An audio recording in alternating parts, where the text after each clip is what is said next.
বিশাল শোভাযাত্রা নিয়ে মনোনয়ন দাখিল করলেন বারাসাত লোকসভা কেন্দ্রের তৃণমূল প্রার্থী ডাক্তার কাকলি ঘোষ দস্তিদার।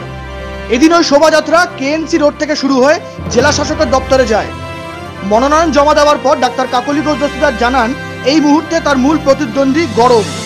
এদিন ডাক্তার কাকলি ঘোষ দস্তিদার জানান, দেখুন, কোনো শুভ কাজ করতে গেলে সকলে একসঙ্গে করতে হয়, এটাই ভারতীয় ঐতিহ্য, পরম্পরা, রীতিনীতি।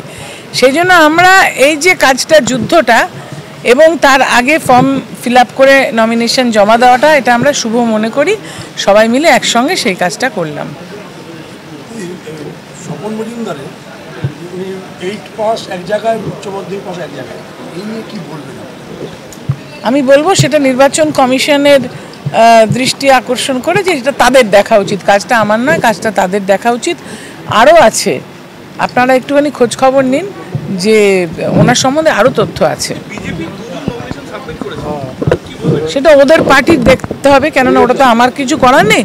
যে পার্টি থেকে নমিনেশন সাবমিট করছে সেই পার্টি দেখবে যে তাদের প্রার্থী কে। মানুষকে ওরা বিভ্রান্ত করছেন, মানুষ জানতে চাইছে পার্টি কি, সেটা তো ওদের পার্টি বলবে। বারাসাত লোকসভা কেন্দ্রে আপনার প্রতিপক্ষ কে?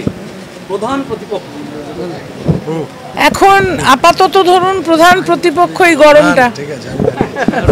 কৌশিক সেনগুপ্ত, অঙ্কিত মুখার্জি রিপোর্ট, নজরে বাংলা।